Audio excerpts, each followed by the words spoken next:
हाँ जी, आप लोगों का पेपर नंबर 6A आज स्टार्ट होने वाला है। Paper number 6A is financial management, 6B is strategic management. ठीक है जी। दोनों सेक्शंस में हमारे पास 50-50 मार्क्स की वेटेज है। अब एक बार एफएम सब्जेक्ट का पेपर कैसे दिखाई देता है वो मैं आपको बताना चाहूंगी, so that we would get an idea what kind of subject it is. 50 marks की वेटेज है, आप सभी को पता है। प्रोपोर्शनेटली करके एमसीक्यू सेक्शन हमारे पास कितना बन जाएगा? 15 मार्क्स का। एमसीक्यू सेक्शन में हमारे पास एक केस सिनारियो आएगा 10 मार्क्स का, 5 क्वेश्चंस ऑफ 2 मार्क्स ईच। बाकी इंडिपेंडेंट हमारे पास एमसीक्यू और बनेंगे 2+2+1 करके। ठीक है जी, 15 मार्क्स का एमसीक्यू इस तरीके से आता है। उसके बाद है डिस्क्रिप्टिव सेक्शन, जो कि हमारे पास 35 मार्क्स का रहेगा। उसमें question number 1 will be compulsory, जैसा कि आप सभी जानते हैं हर सेक्शन में क्वेश्चन नंबर 1 कंपल्सरी रहेगा। 5+5+5 कितनी वेटेज हो गई? 15।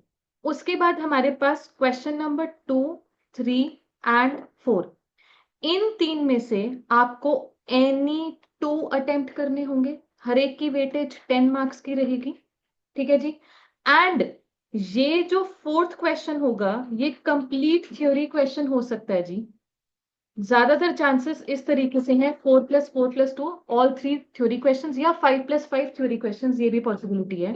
रही ये बात 10 की, इसमें 6+4, 5+5, 7+3, 8+2 कुछ भी हो सकता है। मेजॉरिटी न्यूमेरिकल, ये भी मेरे पास न्यूमेरिकल है। इवन केस स्टडी भी जितने भी 15 मार्क्स की है उसमें से 1 मार्क की मैं थ्योरी एक्सपेक्ट कर सकती हूँ, बाकी 14 मार्क्स का जो मेरे पास एमसीक्यू है वो भी न्यूमेरिकल पोर्शन है। So overall the subject financial management is going to be a majority numerical subject for you. ठीक है जी।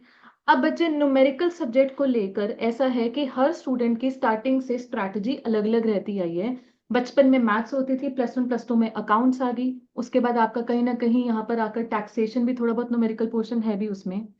No matter what your strategy has been for the remaining subjects, जो एफएम सब्जेक्ट है ये आपसे मांगने वाला है प्रैक्टिस एंड ओनली प्रैक्टिस।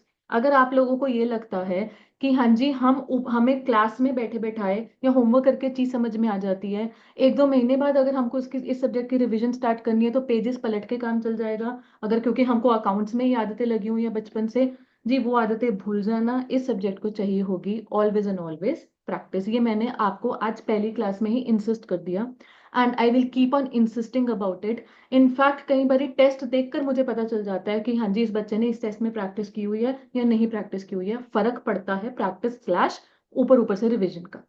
ठीक है जी। प्रॉपरली आप मुझे स्क्रीन पर देखेंगे अगर क्वेश्चन सॉल्व करते हुए, तो कहीं ना कहीं आपके नोट्स भी अच्छे से मेंटेन होने चाहिए। सभी के पास आज सेपरेट रजिस्टर तो होगा ही ना इस सब्जेक्ट के लिए। परफेक्ट। अपने क्लास नोट्स अच्छे से मेंटेन कीजिए। होमवर्क जो दिया जा रहा है साथ के साथ उसे कंप्लीट कीजिएगा। जब जब जो चीजें आपको बताई जा रही है कीजिएगा कंप्लीट। अगर बाई चांस फॉर एग्जाम्पल कहीं कुछ जाना पड़ गया, घर में कोई फंक्शन है वगैरह वगैरह, जो भी रीजन है, पेंडेंसी क्रिएट हो जाती है, please make sure that that pendency is covered within 1 week of that pendency, within 1 week. Things when long term pending they are always pending, फिर वो लास्ट तक होती नहीं। ठीक है जी।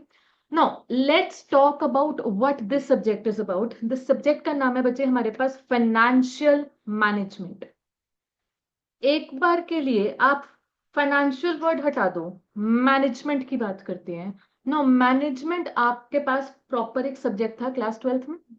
कोई बच्चा आप में से मुझे उसकी डेफिनेशन अगर बता पाए तो, डेफिनेशन या 5 functions of management. Planning, organising, staffing, directing and control, ये सारी चीजें पढ़ी थी। अब बगल में वर्ड डाल दो finance. Planning for finance, organising the finance, directing the finance, controlling the finance. कहने का मतलब सिंपल लैंग्वेज में बात करें, पैसा कहाँ से आएगा, पैसा कहाँ लगाना है। कंट्रोल पर्पस ये बोलता है कि जहां पैसा लगाया एज पर एक्सपेक्टेशन वो पैसा उतना ROI, return on investment, generate कर रहा है या नहीं कर रहा। सिंपल लैंग्वेज में ये है फाइनेंशियल मैनेजमेंट। अगर हम बोले हमारी फैमिलीज में जो ब्रेड विनर्स हैं वो day to day financial management करते आ रहे हैं। बेसिकली वो भी सोचते हैं पैसा कहाँ से आ रहा है, basically what is their sources of income is, पैसे को हमने कहाँ पर खर्च करना है। जो नहीं खर्च कर रहे क्या कर रहे हैं, उसको सेव कर रहे हैं, सेव करके इन्वेस्ट कर रहे हैं।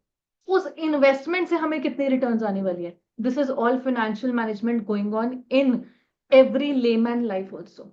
ठीक है जी। इनफैक्ट आप लोग एज बच्चे भी कहीं ना कहीं फाइनेंशियल मैनेजमेंट करते आ रहे हो सबकॉन्शियसली जी। आपके घर में जब गेस्ट आते हैं, आप नमस्ते कहने जाओ ना जाओ, बाय बाय कहने जरूर जाते हो। सही है। क्यों सही है? पैसे मिलेंगे, पैसे मिलेंगे। और किसी किसी केस में होता है पैसे, हाँ जी, पेरेंट्स लेके रख देते हैं साइड में, किसी किसी में आप कहीं चलाके से अपनी पॉकेट में डाल लेते हो। ये क्या है कि ये पैसा मैं अपने पास रख लूं? क्यों रख लूं ये पैसा? कल दोस्तों के साथ पिज्जा पार्टी पे जाना है, कल मेरा बर्थडे है, या राखी आ रही है, बहन को कुछ देना, वट एवर चलता रहता है जी कहीं ना कहीं से। अच्छा, आप में से कितने लोगों को पॉकेट मनी मिलती है? कोई ऐसे है पॉकेट मनी, मंथली अलाउंस कुछ मिलता है? क्या बात है सर, मिलता है? क्या बात है, क्या बात है, ठीक है जी। तो मंथली अलाउंस में भी कहीं ना कहीं हो गया ना, वो तो फिक्स अमाउंट है, कितनी कब खर्च करनी है, जनवरी में कितनी खर्च करनी है, कितनी फरवरी या मार्च के लिए, फरवरी के लिए हो सकता है बचानी भी पड़ रही हो सकता है। तो फिर ये सब क्या है? पैसा कहाँ से आ रहा है, और एडवांस में चल रहा है कि अच्छा कहाँ कहाँ कितना कितना खर्च करना पड़ सकता है, आज ही बचा लो, ये सब क्या चल रहा है? फाइनेंशियल मैनेजमेंट ही तो चल रही है। ठीक है जी। सो कहीं ना कहीं फाइनेंशियल मैनेजमेंट एक नॉर्मल इंसान की अगर लाइफ में चल रही है तो डेफिनेटली इट मेक्स सेंस कि एक प्रॉपर कॉर्पोरेट एंटिटी, अब बिजनेस ऑर्गेनाइजेशन के लिए भी ये ऑल टुगेदर प्रॉपरली होनी चाहिए। इनफैक्ट बड़ी बड़ी ऑर्गेनाइजेशंस में सेपरेट डिपार्टमेंट होते हैं, finance department, and proper CFO, chief financial officer भी होते हैं। ठीक है जी। So we have all discussed what financial management is. Simply हमने बात करनी है कि पैसे के बारे में मैनेजमेंट। अब आपने ये चीज बचपन में भी पढ़ी होगी that there are 3 main decisions associated with financial management. पहला है जी हमारे पास फाइनेंसिंग डिसीजन, सभी ने पढ़ा हुआ ये चीज। दूसरा डिसीजन इन्वेस्टिंग डिसीजन, एंड तीसरा डिसीजन डिविडेंड डिसीजन। मुझे बताएं फाइनेंसिंग डिसीजन का मतलब आप में से कोई बता पाएगा? बिल्कुल। What are the sources of finance, which source to select? अगर मैं एक प्रॉपर कॉर्पोरेट एंटिटी की बात करूं, एक कंपनी फॉर्म ऑफ ऑर्गेनाइजेशन के पास अवेलेबल सोर्सेज क्या क्या रहते हैं? मैं लॉन्ग टर्म फाइनेंस की बात कर रही हूँ। शेयर कैपिटल में भी equity share capital and preference share capital. What else? Debentures. Debentures को हम लॉन्ग टर्म डेट बोल सकते हैं। आपने बोला बॉन्ड्स या लोन्स या बोरोइंग्स, हम कहीं ना कहीं क्लब कर देते हैं। डिबेंचर्स हैं, बैंक बोरोइंग है, कुछ भी है, उसको हम एक इंस्ट्रूमेंट बोल देते हैं, लॉन्ग टर्म बोरोइंग या long term debt. Apart from that there is one more possibility, investment का इंटरेस्ट। पैसा कहाँ से आएगा? बेसिकली इन्वेस्टमेंट पर जो हम इंटरेस्ट कमा रहे हैं, कहीं ना कहीं that is not a, I would say, a capital source of finance. उसमें तो ये हो गया कि एक तरीके से मेरी वो एज इनकम मुझे मिल रही है, इनकम, तो that will go to my operating, मतलब ऑपरेशन से आ रहा है, रेकरिंग नेचर की income. I am talking about proper the source of finance that I have to raise. अच्छा, एक और चीज है which is not officially raised but still it serves as a source of finance for projects, that is reserves and surplus, जिसे हम retained earnings भी बोल सकते हैं। So now what is retained earnings? That part of earnings which is not distributed as dividend to the shareholders, in fact retained by company, and retained for what purposes? For future projects, future investment purposes. तो ये भी बन जाता है एक long term source of finance. अब हमको ये अलग अलग सोर्सेज एवेल्युएट क्यों करने, क्यों मैटर करता है कि ये डिसीजन हमको अच्छे से लेना है? Because every source comes at a cost जी। आपको डेट के लिए इंटरेस्ट पे करना पड़ेगा। अच्छा, प्रेफरेंस शेयर के लिए एक फिक्स डिविडेंड जा रहा है, भले इक्विटी के लिए कोई फिक्स डिविडेंड नहीं भी है, still equity finance comes with a proper cost. इसकी कॉस्ट होती है, वो क्या होती है? हमारे पास प्रॉपर चैप्टर है, cost of capital chapter. Similarly ये भी ना सोचा जाए कि रिजर्व्स एंड सरप्लस कंपनी के पास ही पड़ा था जी, अपना पैसा है, जहां मर्जी खर्च कर लो, जैसे मर्जी खर्च कर लो, फ्री का पैसा पड़ा है जी। फ्री का पैसा नहीं है, it has an opportunity cost, it has an opportunity cost. तो हम इसके बारे में प्रॉपरली बात करेंगे। But eventually source of finance को लेकर एक decision criteria, I would say one of the decision criteria would be, हमें सस्ता सोर्स ऑफ फाइनेंस चाहिए। I need a cheaper source of finance जिसकी कॉस्ट कम होगी। ठीक है जी। एक बार हमने डिसाइड कर लिया प्रॉपरली पैसा कहां से आएगा, नेक्स्ट डिसीजन इज पैसा कहां जाएगा, किस प्रोजेक्ट में लगाना है। मेरे सामने प्रोजेक्ट ए एंड बी है, दोनों में से एक ही सेलेक्ट कर सकते हो, ए वर्सेस बी। ये सामने एक स्टैंड अलोन प्रोजेक्ट है, इसी को हाँ या ना करनी है, एक्सेप्ट या रिजेक्ट करना है, तो इसको एक्सेप्ट करें या रिजेक्ट करें, वो वाली चीज हम इन्वेस्टिंग डिसीजन में समझते हैं। एंड डिविडेंड डिसीजन में हम ये समझते हैं कि जो अर्निंग्स करी है, लेट अस से earning per share EPS that is ₹10, क्या इसमें से हम डिविडेंड डिस्ट्रीब्यूट करें। पहली बात तो डिविडेंड डिस्ट्रीब्यूट करना है या नहीं करना, हाँ या ना। अगर डिविडेंड डिस्ट्रीब्यूट करना है तो कितना करना है, मे बी हम ईपीएस का 60% यानी कि डिविडेंड पर शेयर 6 देने को तैयार है, बाकी का 4 मेरे पास रिटेन्ड अर्निंग्स बन जाएगा पर शेयर। या हम सारा का सारा ईपीएस एज डिविडेंड बांटना चाहते हैं, वो हम एक डिसीजन लेते हैं डिविडेंड डिसीजंस में। ठीक है जी। एक थ्योरी क्वेश्चन बन जाता है excuse me, what are 3 decisions and how they are interrelated. एक डिसीजन का क्या इंपैक्ट है दूसरे डिसीजन पर। देखिएगा, आपने जब फाइनेंसिंग डिसीजन ले लिया और फॉर एग्जांपल यहां पर आपने जो भी सोर्स ऑफ फाइनेंस सेलेक्ट किया, it is coming at cost of capital 10%। ठीक। अब आप चाहते हो कि ये पैसा रेज करके उस प्रोजेक्ट में लगे जहां पर मिनिमम रिटर्न ऑन इन्वेस्टमेंट मेरे पास 10% हो। ठीक है जी। In fact we would want it more than that, हमारे अपने नाम का भी तो कुछ बचेगा। सो कहीं ना कहीं इन्वेस्टिंग डिसीजन बेस हो गया ना फाइनेंसिंग डिसीजन पर। अच्छा, आप इन्वेस्टिंग डिसीजन में हाँ या ना कर रहे हैं, मेरे सामने दो प्रोजेक्ट्स हैं ए एंड बी। लेटर से हमने प्रोजेक्ट बी फाइनलाइज किया और प्रोजेक्ट बी को 50 लाख कैपिटल एक्सपेंडिचर चाहिए। तो जब तक आपको यही नहीं पता होगा कि आपको कितना प्रोजेक्ट में पैसा लगाना है, आप ये कैसे डिसाइड करोगे मुझे मार्केट से पैसा रेज करना तो कौन से सोर्स से करना है। तो कहीं ना कहीं investing decision also has an impact on financing decision also. And एक बार आपने इन्वेस्टिंग डिसीजन कर लिया, वहां से आपके पास प्रोजेक्ट के लिए रिटर्न बचेगी, उसी रिटर्न में से आगे आपने डिविडेंड डिस्ट्रीब्यूट करने हैं।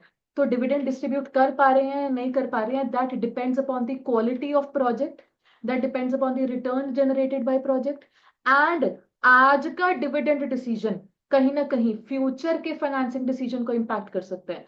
आज का डिविडेंड डिसीजन मतलब आज आपने रिटेन्ड अर्निंग्स रखी है कि नहीं रखी है, और ये रिटेन्ड अर्निंग्स फ्यूचर के फाइनेंसिंग डिसीजन को इंपैक्ट कर सकती हैं। आज अगर रिटेन्ड अर्निंग्स कम रखी हैं, मतलब फ्यूचर के लिए रिटेन्ड अर्निंग्स अवेलेबल कम है, तो फ्यूचर में आपको कहीं सोर्स ऑफ फाइनेंस के लिए रिजर्व्स एंड सरप्लस कम पड़ जाएगा, maybe you will have to think about other sources of finance. ठीक है जी। तो आपके पास प्रॉपर ये सब रिटन कंटेंट है बच्चे आपकी बुक में, तो अभी बस मेरा सिर्फ एक्सप्लेनेशन वाला काम है। बताएं जी, ये एक्सप्लेनेशन सभी को समझ में आ गई? And that is it about the introductory part of FM. अगर आप प्रॉपर कंटेंट की तरफ देखेंगे, ये चैप्टर 1 जो है ना आपके पास, ये प्योर थ्योरेटिकल चैप्टर है जिसमें अलग अलग चीजों के बारे में बात की जा रही है। ठीक है जी। एक और छोटी सी चीज मुझे आपके साथ डिस्कस करनी है, वो आपके पास अगेन प्रिंटेड है, सब कुछ कवर्ड है। Objective of FM. एक तो हमने डिसाइड कर लिया कि हम क्या पढ़ रहे हैं, क्या है फाइनेंशियल मैनेजमेंट। हमने ये भी डिस्कस करना है व्हाई दिस सब्जेक्ट, क्यों करनी फाइनेंशियल मैनेजमेंट है, क्यों एक कंपनी के पास एक सेपरेट फाइनेंस डिपार्टमेंट है या एक सीएफओ की डेजिग्नेशन है, क्यों भाई क्यों। पैसे कमा तो रहे हैं बट उसको लगाए कैसे कि। बिल्कुल, पैसे कमा तो रहे हैं, उसको ढंग से लगाना। क्यों ढंग से लगाना? ताकि प्रॉफिट प्रॉफिट अच्छे से कमा सके। In general what is the objective of running a business? To earn profits. तो फाइनेंशियल मैनेजमेंट का भी एक ऑब्जेक्टिव बन सकता है to earn profits, and that too proper name is profit maximisation. Profit कमा तो रहे हैं, बट क्या इससे भी बेटर कमा सकते हैं? क्या कहीं ना कहीं हम अपने कॉस्ट ऑफ फाइनेंस को कम कर सकते हैं, बढ़िया क्वालिटी प्रोजेक्ट्स में लगा सकते हैं? That is what financial management caters to. But जैसे जैसे ये सब्जेक्ट डेवलप होता गया, profit maximisation as an objective को लेकर कुछ कुछ लिमिटेशंस आने लगी, कि profit maximisation as an objective में कुछ लिमिटेशंस आ गई। If a business focuses on profit maximisation, problems क्या आती हैं कि सबसे पहली बात, the word profit in itself is a very vague term. Profit के मायने अलग अलग हो सकते हैं जी। Earning before interest and taxes, accounts में वर्ड पड़ा है ईबीआईटी, ये भी एक प्रॉफिट है। इसका दूसरा नाम बनता है ऑपरेटिंग प्रॉफिट जी। हम इनफैक्ट एफएम में ये नाम भी यूज करते हैं, ऑपरेटिंग इनकम या ऑपरेटिंग प्रॉफिट। आपका अर्निंग बिफोर टैक्सेस या simply profit before taxes, EAT मतलब प्रॉफिट आफ्टर टैक्सेस। तो प्रॉफिट के मायने अपने आप में लग गए। A business has to define what exact profit is, खाली वर्ड प्रॉफिट नहीं बोल सकते, ठीक है। एंड EBIT से लेकर EBT, EBT के बाद उसके बाद पैट तक आते आते जो भी अलग अलग प्रॉफिट के मायने चल रहे हैं, इनमें बहुत सारी बातें कैप्चर हो जाती है। तो कहीं ना कहीं profit in itself the term is very very vague. Secondly, अगर मैं आपके सामने एग्जाम्पल रखूं that I have project A and project be in front of me, इन्होंने, इनकी दोनों की लाइफ लेटर से 3 साल है, 5 साल बना लेते हैं, and every year they are going to generate different profits. मैंने आपके सामने 1 लाख, 2 लाख, 3 लाख, 4 लाख, 5 लाख यहां रख लिया, और इधर 5 लाख, 4 लाख, 3 लाख, 2 लाख, 1 लाख यहां रख लिया। If I ask you, going by profit maximisation objective, आप कौन से प्रोजेक्ट को सेलेक्ट करना चाहते हैं? वाई ए? प्रॉफिट इंक्रीज हो रहा है। अच्छा बच्चे, प्रॉफिट इंक्रीज वाली बात तब होती है when I am talking about a going concern. मैंने यहां पर बोल दिया इनफाइनाइट लाइफ नहीं है, लिमिटेड लाइफ है, 5 साल, 5 साल तक ही ये प्रोजेक्ट चलने वाला है। सो प्रॉफिट इंक्रीजिंग वाली बात तो तब एप्लीकेबल है when a business has to grow, keep growing on and on and on. यहाँ पे ऑन एंड ऑन वाली बात नहीं है, 5 साल के बाद खत्म है। Why B? पहले ही मतलब हमने सारा अमाउंट रिकवर कर लिया ना, तो मेन अमाउंट है, अगर कोई इनकम सर्व नहीं है। ठीक है, time value of money. Eventually total profit as absolute amount कितनी बन रही है? 15 लाख शायद, 15 लाख। तो 15 लाख को तो देखकर काइंड ऑफ हम थोड़ा सा ऐसे हो रहे हैं, दोनों जगह 15 लाख ही आ रहा है जी, न्यूट्रल है। बट कहीं ना कहीं टाइम वैल्यू ऑफ मनी वाली बात है जी। ये 5 लाख और ये 5 लाख की वेटेज या वैल्यू या इंपॉर्टेंस हम सेम नहीं रख सकते। हमें कहीं ना कहीं ज्यादा प्यारा हो जाएगा ये 5 lakh, keeping in mind time value of money. But then again, अगर हमने सोलली फोकस कर लिया प्रॉफिट मैक्सिमाइजेशन पर, वो कॉन्सेप्ट कहीं ना कहीं इग्नोर कर देता है टाइम वैल्यू ऑफ मनी, वो उसकी लिमिटेशन एक और निकल कर आ गई है। ठीक, चलो एक और चीज करते हैं। लेट से मेरे सामने 2 प्रोजेक्ट्स हैं एक्स एंड वाई। इसमें प्रॉफिट जो है, मान लीजिए 1 लाख आने वाला है, and this project is going to be set up in Baddi. ठीक, मेरे पास एक और प्रोजेक्ट है जिसने प्रॉफिट जनरेट कर देना है 2.5 लाख का, but it is going to be somewhere setup in Assam. No, profit maximisation के हिसाब से असम की तरफ इंक्लिनेशन जा रही है, बट मैंने अभी अभी नाम सुना, किसी ने बोला बद्दी। वाई? वहाँ इंडस्ट्रियल एरिया और ग्रोथ होने के चांसेस ज्यादा है। व्हाट इफ असम में भी इंडस्ट्रियल एरिया होगा? लोकेशन फैक्टर, वहां मार्केट नहीं है, या इन जनरल हम बोल सकते हैं थोड़ा सा नॉर्थ ईस्ट एरिया को लेकर इन जनरल रिस्क फैक्टर भी है। मैं अगर असम की जगह लोकेशन करके नोएडा भी कर दूंगी ना, यूपी में जहां पर हम चले गए, कहीं ना कहीं वहां पर ये बात है जी, दंगे फसाद हो जाते हैं, कभी कहीं पे भी कुछ भी आग उग लग जाए कोई भरोसा नहीं चलता, सीधी सी बात है जी। तो एज हम रिस्क की बात कर रहे हैं, अगर मैं कंट्रीज की बात करूं, I have to set up operation in Japan versus Syria. चलो जापान, सीरिया में क्या, अपनी जान बचनी भी नहीं, ये भी रिस्क हो गया, प्रोजेक्ट तो छोड़ ही दो, अपनी जान है कि नहीं है, इतना रिस्क हो गया। तो भले ही सीरिया प्रॉमिस कर रहा होगा 2 करोड़ का प्रॉफिट, जापान प्रॉमिस कर रहा है सिर्फ 10 लाख का प्रॉफिट, कहीं ना कहीं हम 2 करोड़ के पीछे अंधे होकर जा नहीं सकते हैं सीरिया में, कहीं ना कहीं रिस्क फैक्टर भी देखना पड़ेगा। But then again, profit maximisation as an objective ने फोकस करना है जस्ट दैट रुपी फिगर पर, कहाँ प्रॉफिट ज्यादा है, वो रिस्क, उसने रिस्क फैक्टर को इग्नोर कर दिया। सो इन जनरल हम बोलते हैं प्रॉफिट मैक्सिमाइजेशन, सिर्फ और सिर्फ अगर एक बिजनेस का फोकस प्रॉफिट मैक्सिमाइजेशन पे चला गया, तो वो बाकी चीजें जो इंपॉर्टेंट चीजें इग्नोर हो जाती हैं। This can not be the ultimate objective of financial management. तो अब डिस्कस करना है what can be a better objective, उसको हम बोलते हैं बच्चे wealth maximisation. Now what is wealth? In general, who are the ultimate owners of the company? Equity shareholder. Equity shareholder की वेल्थ मतलब इक्विटी शेयर की वैल्यू, मार्केट वैल्यू, वो होता, अगर वो मैक्सिमाइज्ड है मतलब एफएम का ऑब्जेक्टिव पूरा हो रहा है। इसमें वो सब लिमिटेशन नहीं आएगी, जैसे हम बोलते थे प्रॉफिट वेग है, क्या market value of equity share एक वेग चीज है? नहीं जी, क्लियर कट पता होता है आज मार्केट में शेयर का भाव कितना है। ठीक है जी। अच्छा, will it take care of time value of money वाली बात? बिल्कुल जी, कहीं ना कहीं इक्विटी शेयर होल्डर समझदार लोग हैं। अगर उनको पता चल रहा है कि जी कंपनी के पास दो ऑप्शन थे ए एंड बी, एंड किसी तरह कंपनी ने गलत डिसीजन ले लिया ए का, सोचो अगर इक्विटी शेयर होल्डर को ये चीज पता होगी कि हमारी अपनी कंपनी ने गलत एक डिसीजन लिया, what will happen? What will happen? जब इक्विटी शेयर होल्डर खुश नहीं होगा तो क्या होगा? शेयर बेच देगा, उसका भरोसा उठ गया कंपनी से, प्राइस गिरेगा। तो कहीं ना कहीं जो सीएफओ है वो भी ये सोचेगा ऐसा डिसीजन लिया जाए जिससे इक्विटी शेयर होल्डर नाराज नहीं होगा, क्योंकि they are well informed people, उन्होंने कंपनी में पैसा इन्वेस्ट किया हुआ है तो कुछ सोच समझ के किया होगा जी। सिमिलरली अगर कंपनी जानबूझ के एक रिस्की प्रोजेक्ट उठा लेगी तब भी वही है, it will negatively impact the shareholder, ultimately share का भाव नीचे गिरेगा, wealth maximisation as an objective will fail. So कहीं ना कहीं ये सारी चीजें कवर हो जाती हैं।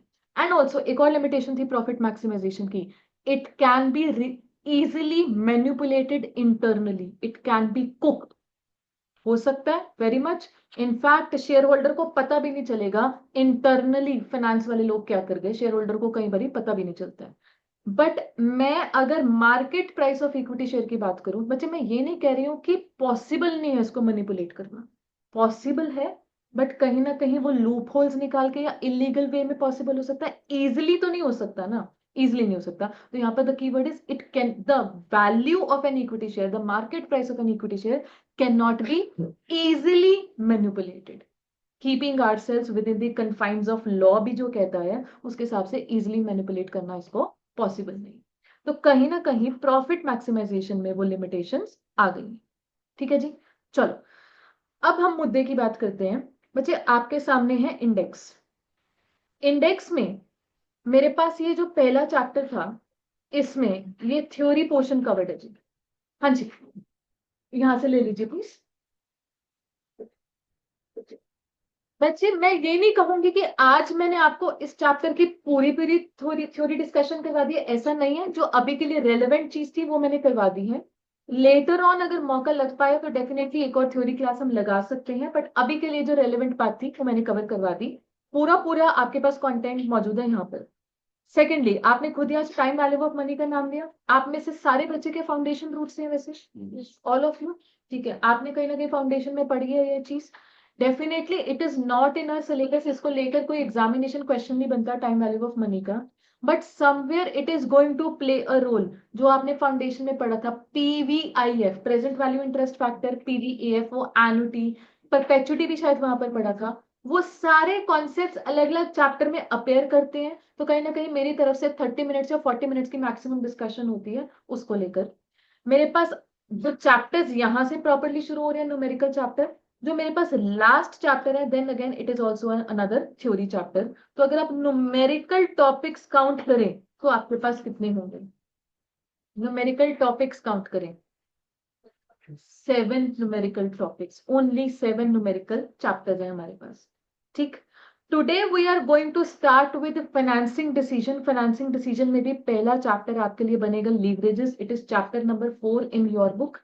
Please open chapter number 4 in your book, financing decision leverages. मिल गया सभी को? बच्चा जो ये बुक मैंने बनाई हुई है ये इस तरीके से बनाई हुई है कि कहीं मेरे पास कोई कॉन्सेप्ट है या उस कॉन्सेप्ट को डिस्कस करने के लिए मेजॉरिटी एग्जांपल है, they will be covered in your book itself. Formula वगैरह सब आपके पास लिखे हुए हैं, कुछ कुछ हाथ से लिखने की चीजें हैं वो यहाँ पर हम अपने हाथ से लिखेंगे। बेसिकली आपकी कॉपीज में कोई कॉन्सेप्ट जाएगा ही नहीं। लेटर ऑन आपको रिवीजन करनी होगी तो आपको कॉपीज के पेजेस पलटने की जरूरत नहीं है कि हाँ जी ये कॉन्सेप्ट मैम ने कहाँ लिखवाया, मैम ने सब कुछ प्रिंट करके दिया हुआ है, या हम फिल इन द ब्लैंक खेलते रहते हैं क्लास में। इस तरीके से your book has been designed. ठीक, कॉपी में जाएगा सिर्फ और सिर्फ न्यूमेरिकल क्वेश्चन का सोल्यूशन। ठीक, अच्छा, जो आपके पास न्यूमेरिकल क्वेश्चंस की लिस्ट है, आपके आईसीआई मॉड्यूल के सारे क्वेश्चंस यहाँ पर इंक्लूड कर दिए गए हैं। सेपरेटली आईसीआई मॉड्यूल रेफर करने की जरूरत पड़ेगी नहीं। मेरी तरफ से इस सब्जेक्ट की फाइनेंशियल मैनेजमेंट का स्टडी मॉड्यूल आज उठा के रद्दी के भाव बेचना बेच देना, कोई दिक्कत नहीं है। ठीक है जी, जरूरत पड़ने ही नहीं वाली है। इनफैक्ट जो जो क्वेश्चन मॉड्यूल से चल के आ रहे हैं मैंने मेंशन भी किया है मॉड्यूल। एंड बच्चा जो क्वेश्चन के बगल में कुछ रिमार्क नहीं है कि मॉड्यूल का क्वेश्चन है, ऐसा नहीं है, मेरा अपना बनाया हुआ क्वेश्चन है। पुरानी से भी पुरानी स्कीम, ये सब्जेक्ट तो शुरू से ही चलता आया है। आईसीआई की ये हरकतें हैं कि उन्होंने जब स्कीम चेंज की ना, वो समहाउ एक मॉड्यूल में आके नंबर ऑफ क्वेश्चन कम कर देते। मैं अगर आपको 2018 से पहले की बात बताऊं, तो तब चला करता था एक मॉड्यूल और एक एक चीज होती थी आईसीआई के द्वारा ही, practice manual. That practice manual was nothing else but compilation of previous 20 attempts chapter wise. 2018 के बाद उन्होंने जब सिलेबस बदला, सब्जेक्ट यही रहा, उन्होंने क्या कर दिया, प्रैक्टिस मैनुअल निकालना बंद कर दिया। ठीक है जी, उन्होंने मॉड्यूल के लिमिटेड क्वेश्चन, हर चैप्टर के मैक्सिमम 10 वही रिटेन कर लिए। 10 क्वेश्चन में किसकी क्या प्रैक्टिस होने वाली है जी। तो मैंने अपनी तरफ से वो क्वेश्चन को रिटेन रखा। मैंने अपनी तरफ से कोई अपना क्वेश्चन नहीं बनाया, जो क्वेश्चन मेरी बुक में है ultimately there ICI question. And of late वो कर भी क्या रहे हैं। मई 24, सितंबर 24, अभी जनवरी 25 का, अभी 5 पेपर हो चुके हैं। एटलीस्ट मैं अपने सब्जेक्ट में देख पा रही हूँ इन्होंने करना क्या है, वही जो पुराने पुराने जो प्रैक्टिस मैनुअल के क्वेश्चन थे वही डाली जा रहे हैं। इनके पास अपनी भी अलग से कोई और ज्यादा वेराइटी निकल कर आ नहीं पा रही है। तो समवेयर मैं तो नहीं समझती हूँ कि हाँ जी भाई, कि सिर्फ मॉड्यूल के क्वेश्चन प्रैक्टिस करके मेरा काम बनने वाला है। आईसीआई के ओल्ड रिसोर्सेज वाले क्वेश्चंस भी हमको करने ही करने हैं। ठीक है जी। अच्छा, ये मॉड्यूल का क्वेश्चन हो गया। आपके पास इन जनरल में आगे लेकर जाना चाह रही हूँ, ये concept and numerical questions what ever जो भी डिस्कस करना है करके, उसके बाद एक बाद में एक और सेक्शन आपके लिए बनाया गया है, पेज नंबर 4.22 पर, एग्जाम क्वेश्चंस। मई 2018 से लेकर सितंबर 2024 तक जितने भी हर चैप्टर से आए हुए हैं, वो चैप्टर वाइज आपको कंपाइलेशन हर चैप्टर के साथ ही मिलेगी सितंबर 2024 तक। ऑफ कोर्स जनवरी 21 का, अभी जनवरी 25 का ऑब्वियसली एफएमएसएम पेपर अभी नहीं हुआ है। तो फिर इनफैक्ट आपकी कॉस्ट अकाउंटिंग की बुक्स भी प्रिंटिंग में जा चुकी है, वो भी सब्जेक्ट मैंने ही पढ़ाना है बच्चे, तो वहां पर भी समवेयर शायद जन 25 का नहीं आ पाएगा, वो ऑलरेडी प्रिंटिंग में जा चुकी है। ठीक। फिर आ रहे हैं जी एक्स्ट्रा प्रैक्टिस क्वेश्चंस, एंड ये आपको मिलेंगे सॉल्व बेसिस पर। किसी किसी चैप्टर में 5-10 में मिल सकते हैं, किसी किसी में सिर्फ 2 भी मिलेंगे। अगेन ये भी आईसीआई के क्वेश्चंस है, मेरा अपना बनाई हुई एक चीज नहीं है यहाँ पर, मैं अभी से आपको बोल रही हूँ, it is all coming from ICI resources. ICI की पुराने मॉक टेस्ट पेपर्स या पुरानी आरटीपीस वगैरह में से कोई बढ़िया चीज मुझे लगती है डिस्कस करवाने वाली लगती है, वो इंक्लूड कर दी गई है। बट इवेंचुअली आपको मेरी बुक से बाहर कुछ और सोर्स रेफर करने की जरूरत नहीं है, स्कैनर रेफर करने की जरूरत नहीं है। स्कैनर भी क्या है, प्रीवियस ईयर क्वेश्चंस, वो आपके सामने है। ठीक है जी। चलो, तो ये बुक की स्ट्रक्चरिंग आप सभी को समझ में आ गई है। Perfect. Let's start with the concept leverages. Okay बच्चे, आपने बचपन में ये चीज पढ़ी होगी कि सेल्स में से कॉस्ट माइनस करते हैं तो हमारे पास आता है प्रॉफिट। इस कॉस्ट में कहीं ना कहीं आपके पास वेरिएबल कॉस्ट भी कंटेन्ड है और फिक्स कॉस्ट भी कंटेन्ड है। कहीं ना कहीं अब जाकर हम ना कॉस्ट की जगह अलग अलग रख रहे हैं। सेल्स में से वेरिएबल कॉस्ट अलग माइनस करवाओगे तो एक वर्ड आता है जी, कंट्रीब्यूशन। क्या आपके लिए नया वर्ड है आज, contribution? So what is contribution? Simply sales minus variable cost. फिर कंट्रीब्यूशन में से माइनस किया जाता है फिक्स्ड कॉस्ट, तो हमारे पास आता है प्रॉफिट। अगेन इस प्रॉफिट को मैं नाम देना चाहूंगी operating profit, more commonly known as EBIT. ठीक है। वेरिएबल कॉस्ट का आप मुझे एग्जांपल दे सकते हैं? Labour, raw material. अच्छा, फिक्स कॉस्ट का एग्जांपल दे सकते हैं? रेंट या देखिए, इंटरेस्ट ऑन फाइनेंस को ध्यान में रखते हैं, मैं एक बार के लिए और भी क्लैरिफाई कर दूं, this is operating fixed cost. Operating fixed cost, simply let's define the word operating and non operating. Operating activity एक वर्ड होता है, operating activity means the main revenue generating activity of the business. उसके तहत हमने अपना जो finish good बनाया उसको बेच दिया, तो उसको बेचने से मुझे मेरे पास क्या ऑपरेटिंग रेवेन्यू आ रहा है जी, मेरे पास सेल्स आ रही है। अगर यहां से मैं डिडक्ट करवाऊं ऑपरेटिंग एक्सपेंसेस, ऑपरेटिंग एक्सपेंसेस का मतलब उस एक मेन एक्टिविटी के लिए क्या खर्चे करने जरूरी है। सैलरीज पे करना जरूरी है, एडवर्टीजमेंट का खर्चा जरूरी है, रेंटल का खर्चा जरूरी है, डेप्रिसिएशन ऑन एसेट्स भी जरूरी है। नॉन ऑपरेटिंग एक्सपेंसेस का एग्जांपल हो गया जी interest. Interest is a non operating expense, ये बात आप जानते हैं। सो आपने कहीं ना कहीं वो डेफिनेशन या वो बाइफर्केशन सीखी हुई है जी, कि नॉन इंटरेस्ट हो गया नॉन ऑपरेटिंग। अच्छा, नॉन ऑपरेटिंग इनकम का एग्जांपल दे सकते हैं? Gain on sale of fixed assets, dividend received, rental income earned, interest earned. ठीक है जी। अच्छा, सो अभी के लिए मुझे अपने आप को फोकस करना है सिर्फ और सिर्फ ऑपरेटिंग एक्टिविटी पर। मेरा रेवेन्यू भी ऑपरेटिंग एक्टिविटी का होगा और मेरे पास खर्चे भी ऑपरेटिंग एक्टिविटी वाले ही होंगे, तो मेरे पास चलकर आएगा ऑपरेटिंग प्रॉफिट। अच्छा, ईबीआईटी के बाद जो माइनस होता है, इंटरेस्ट माइनस होता है, उसके बाद टैक्स माइनस होता है। इंटरेस्ट एंड टैक्सेस वगैरह हमारे लिए हो गए नॉन ऑपरेटिंग आइटम्स, बट अभी के लिए फोकस यहां पर रखेंगे। नाउ, एक बिजनेस का फोकस ना कंट्रीब्यूशन पर होना चाहिए, ऐसा कहा जाता है। After all, why contribution? जरा बात को समझिएगा। मान लीजिए हम 10,000 यूनिट्स मैन्युफैक्चर कर रहे हैं, ठीक। इन 10,000 यूनिट्स का selling price per unit is 10। मेरे पास वेरिएबल कॉस्ट पर यूनिट 4 आ रहा है। और इन जनरल मैं अगर आपको बताऊं, मेरे पास फिक्स्ड कॉस्ट लेटर से पूरे साल का 30,000 आ रहा है, ठीक है।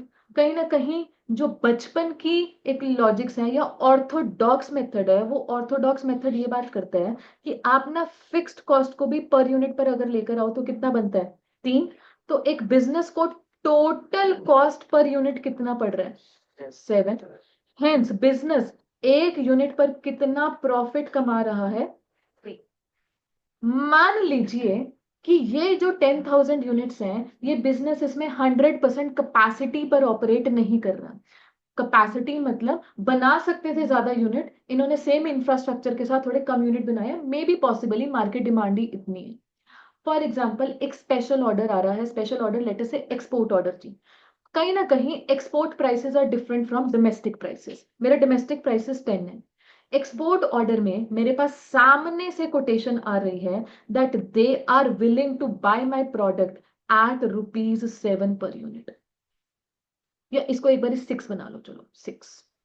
मेरा आपसे सवाल, will you accept the, let us say additional 1000 units के लिए आ रहा है, will you accept the additional export order जो कि मुझे सामने से सेलिंग प्राइस ऑफर कर रहा है 6 पर यूनिट? डोमेस्टिकली 10,000 यूनिट्स ही बनेंगे, 10 पर यूनिट में बिकेंगे, डोमेस्टिक सेलिंग प्राइस पर कोई इंपैक्ट नहीं है।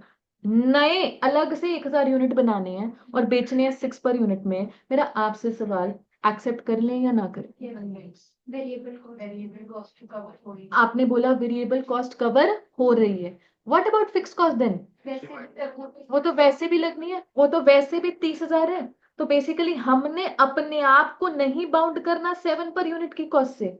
7 पर यूनिट में कहीं ना कहीं फिक्स्ड भी आ गया जी। फिक्स कॉस्ट तो वैसे ही आपके डोमेस्टिक मार्केट से कवर हो रहा है। क्या एक्सपोर्ट ऑर्डर की वजह से अलग से आपको कोई एडिशनल फिक्स कॉस्ट पड़ रहा है? नहीं पड़ रहा। पड़ रहा होता तो उसको सोचते, नहीं पड़ रहा तो आपके लिए मैटर क्या करता है? एक यूनिट फालतू बनाना है, 4 में बनाना है, मुझे खर्चा 4 का ही पड़ रहा है, बेचना उसको 6 में है, तब भी बचता है 2 पर यूनिट। और वो जो 2 पर यूनिट आपको बच रहा है, वही आपका क्लियर कट फायदा है, एडिशनल फायदा है। ये बात समझ में आई? तो बच्चा कहीं ना कहीं आपने 6 - 4 करके जो 2 पर फोकस किया, ये 2 इज नथिंग बट कॉन्ट्रीब्यूशन, ठीक। अगर मैं अपने पास इस फॉर्मेट में चीजों को लेकर आऊं, earlier we were selling 10,000 units at the selling price 10। मुझे पहले सेल्स कितनी आ रही थी? 1,00,000 की। मुझे वेरिएबल कॉस्ट 4 पर यूनिट का पड़ता था, तो टोटल कंट्रीब्यूशन कितनी आ रही थी? 60,000। फिक्स कॉस्ट मुझे 30,000 का पड़ता था, मेरे पास सीबीआईटी कितना आ रहा था? 30,000। नाउ हम कह रहे हैं दैट एडिशनली मुझे 11,000 यूनिट्स बेचने हैं, ठीक है। और अभी के लिए चलो मैं आपको ये भी बोल देती हूँ, चलो बच्चे फॉर सिंप्लिसिटी पर्पस ये मान लो कि एडिशनल यूनिट का सेलिंग प्राइस भी सेम ही है। मान, अभी डिसीजन मेकिंग वाली बात नहीं है, जनरल प्रॉफिट कैलकुलेशन वाली बात है। Late us say additional 1,000 units का सेलिंग प्राइस भी 10 ही है, तो मेरे पास टोटल 11,000 यूनिट की सेल वैल्यू कितनी आ गई? 1,10,000 आ गई। अच्छा, वेरिएबल कॉस्ट तो यूनिट्स के हिसाब से इंपैक्ट होता है, तो ये कितना हो गया? 44,000। मेरे पास कंट्रीब्यूशन कितनी आ गई? 66,000। फिक्स्ड कॉस्ट तो उतना ही रहेगा, तो additional operating profit, additional profit कितना आ रहा है? मेरे पास टोटल प्रॉफिट आ रहा है 36,000। एक बार आप एडिशनल पोर्शन रिकॉग्नाइज करें, कितना है? 6,000। Can I say it is nothing but additional contribution. So ये बोला जाता है if contribution is maximised profit is going to be automatically maximised. इसलिए हर बिजनेस फोकस करता है ग्रोथ पर, हम ज्यादा से ज्यादा यूनिट बेचें, क्योंकि ज्यादा यूनिट बेचोगे तो कंट्रीब्यूशन भी कमाओगे और वही एक्स्ट्रा कंट्रीब्यूशन का मतलब एक्स्ट्रा प्रॉफिट्स हो जाएगा। इसलिए एक बिजनेस फिक्स्ड कॉस्ट का स्ट्रेस एक पॉइंट के बाद खत्म कर भी देते हैं। ठीक है जी, इसलिए द वर्ड कंट्रीब्यूशन या the importance of contribution as a concept matters here. ठीक है जी, ये चीज समझ में। If I ask you by what percentage my output has grown, 10,000 से 11,000 यूनिट्स पर मेरे आउटपुट की ग्रोथ कितनी हुई है? 10%। इसी आउटपुट की ग्रोथ को मैं सेल वैल्यू की ग्रोथ भी बोल सकती हूँ। मेरा रेवेन्यू इंक्रीज हुआ 10% से, बात एक ही है जी। ऐसे बोल देते ना, our sales has grown by 10%, तो सेल यूनिट्स बोल दो या सेल एज रुपी वैल्यू बोल दो, बात एक ही है, 10%। इसका ये भी मतलब हो गया हमारी contribution has grown by 10%। Check कर पा रहे हो, 60,000 से 66,000 होगी। बट आप नोटिस करो मेरे पास ये ग्रोथ कितना परसेंट है? This is not 10%। ये कितने से ग्रो हुआ है? 20% से ग्रो हुआ है। So how is this happening that my output has grown by 10% but मेरा प्रॉफिट मैग्नीफाई होकर इंक्रीज हुआ है? मैग्नीफाई मतलब आउटपुट की ग्रोथ तो 10% थी, मेरा प्रॉफिट की ग्रोथ परसेंटेज 10 से भी ज्यादा है। It has magnified. Why it has magnified? Variable cost पे बढ़ फिक्स्ड कॉस्ट तो उतनी ही है, प्रोपोर्शनेटली वो तो नहीं बढ़ी। हमने बोल दिया आउटपुट ग्रो करने से सेल वैल्यू प्रोपोर्शनेटली ग्रो कर गई, वेरिएबल कॉस्ट प्रोपोर्शनेटली 10% ग्रो कर गई, बट फिक्स कॉस्ट तो वही सेम रही। तो इसलिए जो मेरा रिजल्टिंग प्रॉफिट है वो प्रोपोर्शनेटली 10 से नहीं, 10 से बढ़ के ग्रो हो रहा है। And this is what is called the first concept of leverage. यहां पर लीवरेज, अब बच्चे लीवरेज का मतलब समझते हैं क्या होता है। लीवरेज को अगर हम एक नॉर्मल जेनरिक सेंस में समझे, एडवांटेज का मतलब होता है, हम जैसे स्पेशली स्पोर्ट्स टीम के बारे में बात करते हैं, that this team has a very की प्लेयर, तो this team has a leverage over the another team. ठीक है जी, यहाँ पर ये बोल दिया जाता है कि well performing player, for example जी विराट कोहली आरसीबी में है। ठीक है, कल हम बोल रहे हैं अभी भी आरसीबी के पास एक एडवांटेज है, वो अलग बात है आरसीबी की किस्मत नहीं आई भी जीतना, छोड़ दो उस चीज को साइड में। ठीक है, बट हम बोलते हैं ना कि इट हैज एन एडवांटेज। क्या की एडवांटेज है? कि उसकी कैप्टेंसी उनके उनके पास है, एक्सपीरियंस साथ में चल के आ रहा है। कल को कोई भी एक इंटरनेशनल प्लेयर, अगर कोई भी स्पोर्ट्स टीम अपने पास ऑप्शन में अपने पास लेकर आ पा रही, तो हम बोलते हैं there is a leverage. In general scientific terms में भी आपने बचपन में पढ़ा हुआ है the word lever, lever pulley. उससे क्या होता था? वहां पर कॉन्सेप्ट क्या होता था कि उस एक पर्टिकुलर मशीनरी या टूल का इस्तेमाल करके आप किसी चीज को पुश कर रहे हो। सिंपल एक हमारे पास ट्रॉली होती है, उसको पुश करना, अल्टीमेटली वहां पर भी लीवर का काम आ जाता है।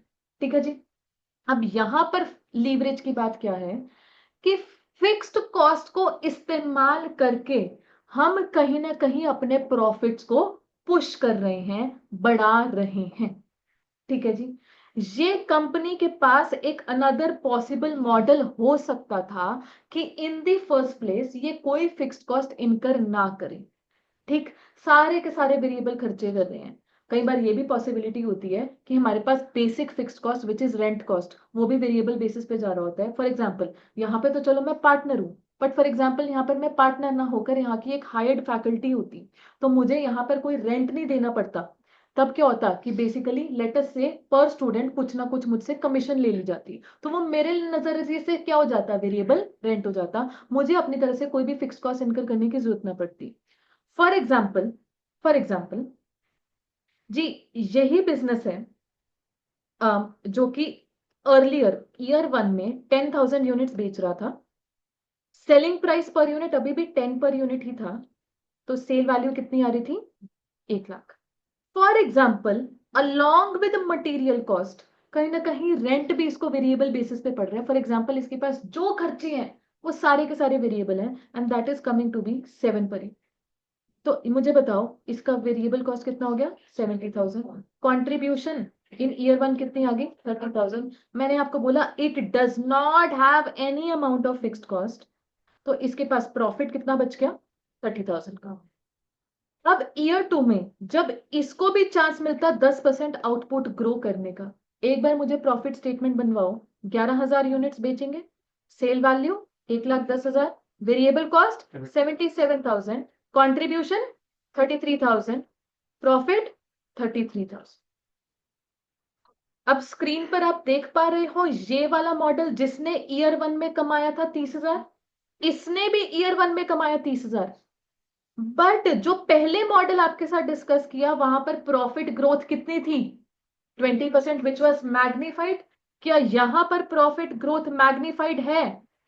यहां पर प्रॉफिट ग्रोथ कितनी है? 10%। 10% से आउटपुट बढ़ा, 10% ही ये प्रॉफिट बढ़ा। तो हम कह रहे हैं फिक्स्ड कॉस्ट नहीं था इसलिए मैग्निफिकेशन नहीं हो सकी। फिक्स्ड कॉस्ट होता तो मैग्निफिकेशन हो जाती। तो कहीं ना कहीं फिक्स्ड कॉस्ट की वजह से कहीं बिजनेस को होती है लीवरेज। लीवरेज का मतलब अभी के लिए हम क्या समझ रहे हैं? अ source of advantage. But on the flip side मतलब यही, अगर आउटपुट कम हो रहा हो, इसी फिक्स्ड कॉस्ट ने पोज करना है एक थ्रेट। थ्रेट ये कि अगर मेरा आउटपुट कम हो गया तो मेरा आउटपुट अगर 10% से गिरेगा, प्रॉफिट 20% से गिर जाने वाला है। एक बार वर्किंग करवा के देख लो। मैं अगेन अपना ओरिजिनल इसी को ही मान रही हूँ जिसको मैं ग्रीन में हाईलाइट कर रही हूँ, just give me second. Green, ये मेरा ओरिजिनल इनकम स्टेटमेंट है, मैं ये वाला रब कर रही हूँ। अब मुझे बताओ, अगर आउटपुट गिरा 10% से गिरा तो अब कितने यूनिट्स हो जाएगा? Sale value, variable cost at the rate 4 per unit 36,000, contribution 54,000, 30,000 का फिक्स्ड कॉस्ट, ईबीआईटी 24,000। सो बच्चे बात ऐसी होती है, आउटपुट गिरेगा कंपनी का प्रॉफिट भी गिरेगा। But what about that percentage change? मेरा आउटपुट 10% से गिरा, मेरा प्रॉफिट 20% से गिरा, तो कहीं ना कहीं प्रॉफिट मैग्नीफाई होके गिरा। और अगर इस एग्जाम्पल की मैं बात करूं, यहां पर सोच लो एक बारी, अगर आउटपुट 10% से गिरता है 9,000 यूनिट्स पर, 90,000, और ये 63,000, व्हाट इज माई कॉन्ट्रीब्यूशन? 27,000, वही मेरा प्रॉफिट है। सो डेफिनेटली प्रॉफिट गिरेगा, ठीक है, बट अगेन 10% से गिर रहा है, नो मैग्निफिकेशन हियर।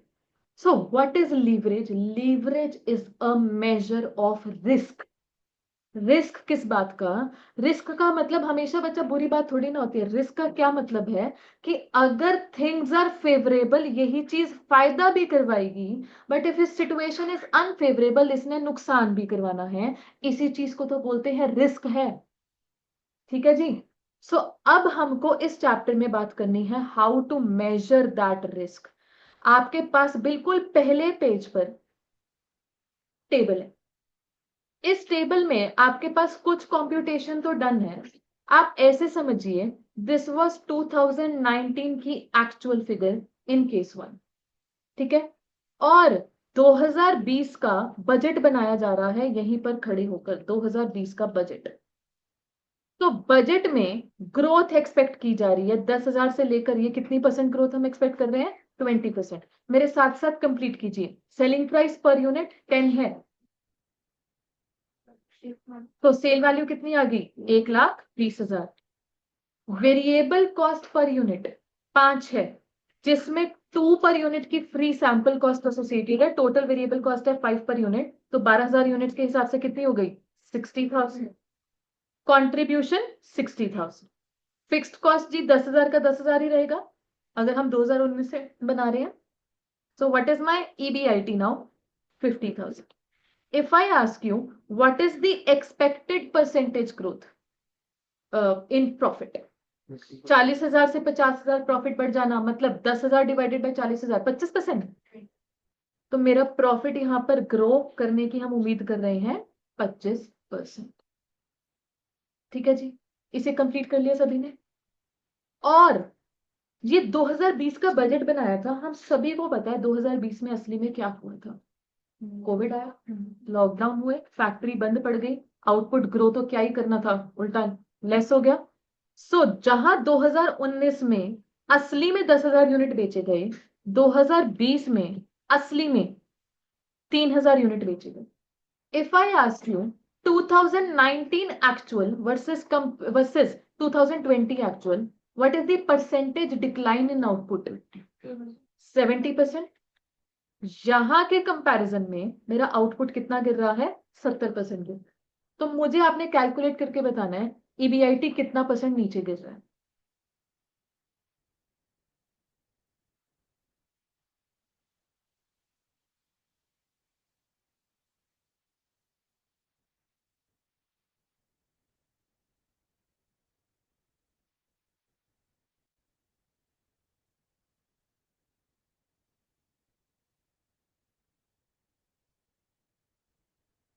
आउटपुट गिरा कितना? 87.5। 87.5%। ठीक है, ओके।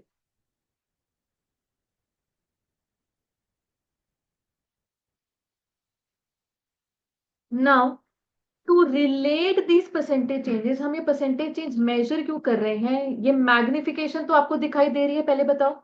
जब आउटपुट ग्रो कर रहा था 20%, प्रॉफिट कितना ग्रो कर रहा था? 25%। जब आउटपुट गिरा 70% से, प्रॉफिट कितना गिरा? 87.5% से। Definitely there is some magnification involve.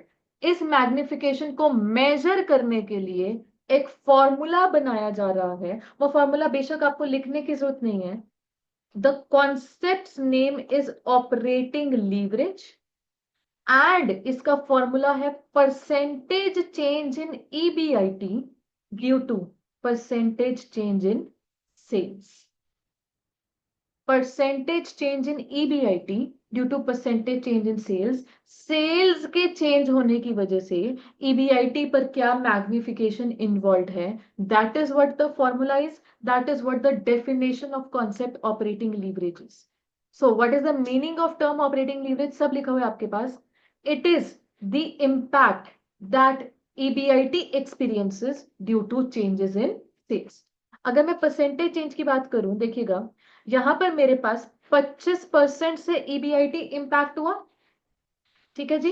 Due to percentage change in sales 20%, this things comes to 1.25। Check करना। अरे बाप रे, वो क्या हो गया?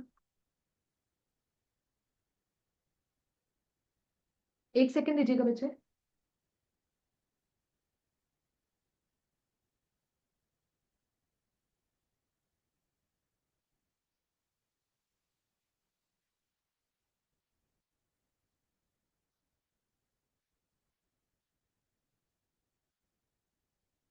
कुछ हुआ?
हाँ जी। सो आपको दिखाई दे रहा है यहां पर हमारे पास EBIT, हमारे पास percentage change in EBIT upon percentage change in sales जो है, एक बार दोनों जगह मेजर करवाएं। यहाँ पर आपने 1.25 करवाया, इधर भी मेजर करवाना। 87.5 डिवाइडेड बाय 70 ये 1.25 रहा है। अब ये सेम आंसर क्यों आ रहा है, जरा बात को समझिएगा। परसेंटेज चेंज के लिए आपने ओरिजिनल सोर्स एक ही रखा है। कहां से आपने वो परसेंटेज चेंज मेजर किया है? जो चीज आपके पास पहले से प्रिंटेड थी, जिसको मैं कॉलम 1 नाम दे सकती हूँ, यहीं से अगर आप इसको बोल दो ओरिजिनल सिनारियो, ओरिजिनल सिनारियो से परसेंटेज चेंज कुछ भी करवाते रहो, इवेंचुअली आपके पास ये आंसर आने वाला है ऑपरेटिंग लीवरेज का 1.25। तो अगर हमने 1.25 कैलकुलेट कर ही लिया है, मैं यहां से आपको कोई भी हाइपोथेटिकल सिनारियो बनवाऊं जी, 10,000 यूनिट से अब ग्रोथ करवा दो 50%, ईबीआईटी में कितनी ग्रोथ होगी आप कैलकुलेट करके बता पाएंगे, क्योंकि आंसर अल्टीमेटली लीवरेज का क्या रहने वाला है, 1.25 ही रहने वाला है। एंड इस 1.25 को कैलकुलेट करने का बच्चे एक और तरीका भी है, फॉर्मूला सब आपके पास लिखे हैं। आपने ये परसेंटेज चेंज के लिए ओरिजिनल ओरिजिनल इनकम स्टेटमेंट किसको माना, the first column, the previously printed column. वहीं उसी कॉलम के लिए एक और फॉर्मूला लगवाएं, कंट्रीब्यूशन अपॉन ईबीआईटी। जो आपके पास फर्स्ट कॉलम है उसके लिए कंट्रीब्यूशन अपॉन ईबीआईटी करके देखो। फर्स्ट कॉलम में आपके पास कंट्रीब्यूशन कितनी है, 50,000, और आपके पास ईबीआईटी कितना है, 40,000। आना कितना आंसर है, 1.25। 1.25। ठीक है जी। सो इवेंचुअली बात को अगर हम कंक्लूजन पर लेकर आए, तो कंक्लूजन में ऑपरेटिंग लीवरेज का कॉन्सेप्ट क्या है, द डेफिनेशन क्या है, वो डेफिनेशन आपको याद भी होनी चाहिए, that it tells us the impact on EBIT due to changes in sales. और जो मेरे पास डेफिनेशन है उसी से मेरा परसेंटेज चेंज वाला फॉर्मूला भी आ गया। परसेंटेज चेंज वाला फॉर्मूला क्या है, percentage change in EBIT due to percentage change in sales. ठीक है जी। अच्छा, जब इसी चीज को आप सॉल्व भी करते हैं, basically what EBIT is, percentage change वाली बात, इस चीज को सॉल्व करते हैं, तो करते कराते हम इस फॉर्मूला पर आ जाते हैं। बच्चे, the derivation is not in your scope. आपका आईसीआई मॉड्यूल कहीं ना कहीं डिराइव करके चल रहा है जस्ट टू एक्सप्लेन थिंग्स, वो आगे के कॉन्सेप्ट में डेरिवेशन छोड़ देगा कि डेरिवेशन तो क्या है, ultimately that is not in our scope. आपको अगर किसी में से आपको क्यूरियोसिटी मचती है, आईसीआई मॉड्यूल खोलकर देख सकते हो, मुझसे क्लास के बाहर बात कर सकते हो कि कैसे आ रही है ये चीज। But ultimately contribution upon EBIT जो फॉर्मूला बन रहा है, इसी चीज को सॉल्व करते कराते पहुंच रहा है। ठीक है जी। अच्छा, सो अगर हम इसी लीवरेज के कॉन्सेप्ट को जानते हुए केस 2 सॉल्व करें, एक बार सभी बच्चे मुझे केस 2 सॉल्व करके बताना। केस 2 में आप पहले एक बार स्ट्रक्चर को नोटिस कीजिए। मेरे पास सेल्स है 10 पर यूनिट, वेरिएबल कॉस्ट है 3 per unit, contribution 70,000 fixed cost में, एडवर्टीजमेंट एंड प्रॉफिट। चलो जी 12,000 वाला केस सॉल्व करो। 1,20,000,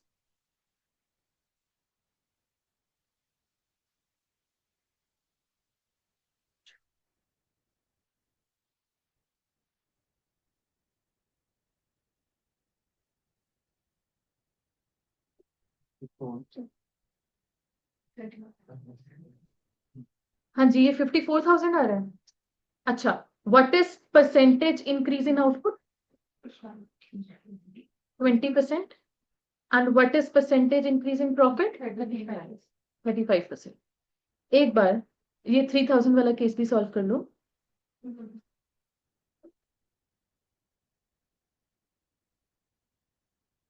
नेगेटिव 9,000 आ रहा है क्या, नेगेटिव, ईबीआईटी नेगेटिव हो गया। अगर मैं पहले ही कॉलम से कंपेयर करूं, output has decline by 70%, but my EBIT has decline by more than 100%। Positive 40,000 से नेगेटिव 9,000 हो गया जी। कितने से गिरा, 49,000 से। कहां से गिरा, 40,000 से। ये देखो ये चेंज कितना है, पॉजिटिव 40 से नेगेटिव 9 हो गया, तो 49 से गिर रहा है। हाँ जी कितना आ रही है, 120.5%। Percentage decline in output has been 122.5%। यहां पे भी बात वही है कि ये है 2019 का एक्चुअल, ये है 2020 का बजट, और 2020 का एक्चुअल, वही चीजें हैं। But if I talk about the concept of leverage here, यहां पे भी कहीं ना कहीं मेरा कॉस्ट स्ट्रक्चर डिफरेंट था बच्चे। How is case 1 different from case 2? फर्क क्यों पड़ा? आंसर आपके पास अलग ही आ रहे हैं। क्यों आ रहे हैं? क्योंकि यहां पर वेरिएबल कॉस्ट पर यूनिट कितनी है? 3 पर यूनिट, और ऊपर कितनी थी? 5 पर यूनिट। देखो, एक्सप्लेन ऐसे किया जा रहा है कि जो हमारी एडवर्टाइजमेंट केस 1 में वेरिएबल बेसिस पर हो रही थी, फ्री सैंपल्स बांटे जा रहे थे, वही एडवर्टीजमेंट एक फिक्स्ड कॉस्ट बन गई है केस 2 में। तो अगर मैं 2019 के रिजल्ट की बात करूं, let's call case 1 and 2 as company 1 and company 2। Company 1 and company 2 ने 2019 में तो सेम ही वीआईटी कमाया है, 40,000 40,000। वेराज जो ये परसेंटेज चेंजेस है, इनमें मैग्निफिकेशन है, वो कंपनी 2 को ज्यादा मैग्निफिकेशन दिखाई दे रही है। ऐसा क्यों? क्योंकि कंपनी 2 के पास higher amount of fixed cost है। ठीक है जी। तो अगर डाउनवर्ड सिचुएशन भी आ गई, डिक्लाइन भी हो रहा है ग्रोथ हमारा आउटपुट, तो इनका ईबीआईटी भी ज्यादा गिर रहा है क्योंकि इनके पास ज्यादा फिक्स्ड कॉस्ट थे। एक बारी let's try to measure this thing. यहां पर भी ऑपरेटिंग लीवरेज का कॉन्सेप्ट लगाओ। Percentage change in EBIT due to percentage change in sales.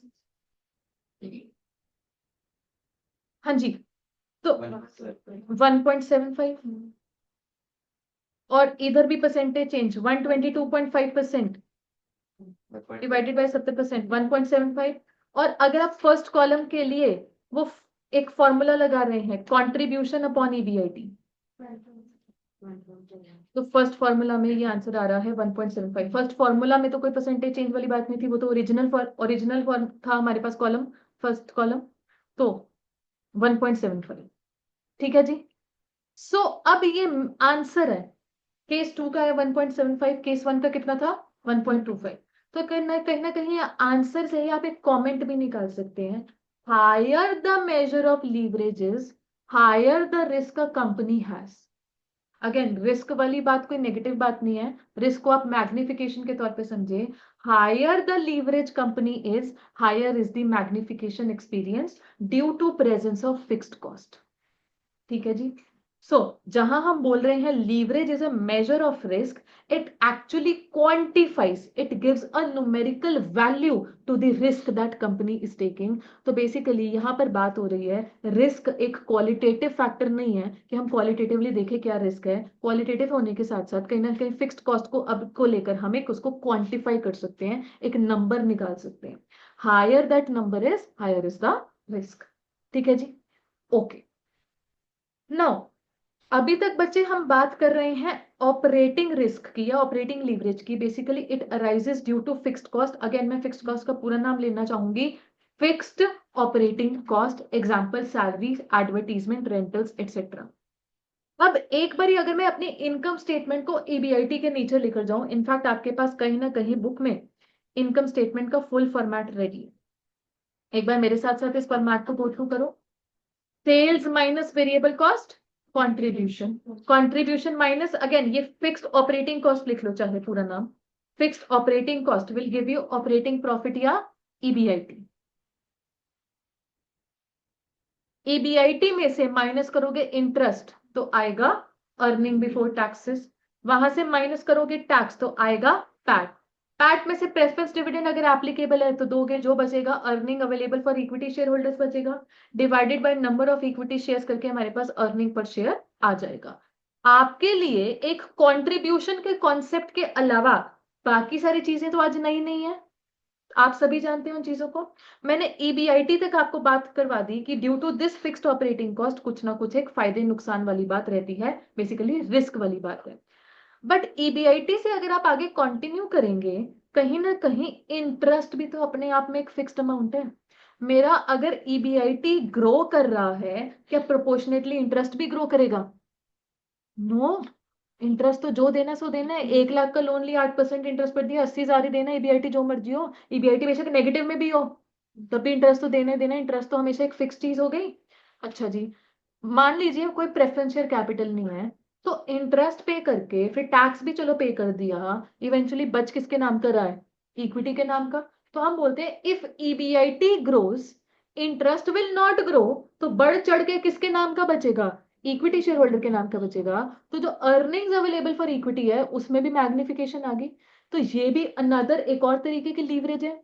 Why that leverage? It is arising due to presence of fixed financial cost. Again एक और, interest भी तो fixed cost है. तो बेसिकली हम यहाँ पर बोल रहे हैं फिक्स्ड खर्चे एक बिजनेस दो तरीके के इनकर करता है, ऑपरेटिंग नेचर के और फाइनेंशियल नेचर के. ऑपरेटिंग नेचर वालों को ऊपर अलग कर दिया, अब फाइनेंशियल नेचर वालों को अलग कर दो, तो इसको लेकर एक और लीवरेज आती है.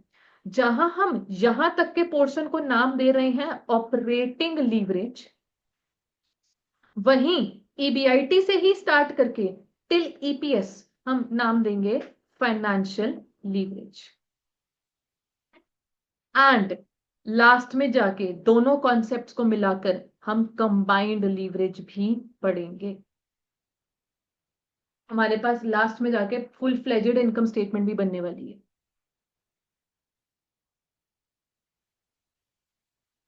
धीरे धीरे धीरे धीरे इन कॉन्सेप्ट्स पर हम वर्क करना शुरू करेंगे.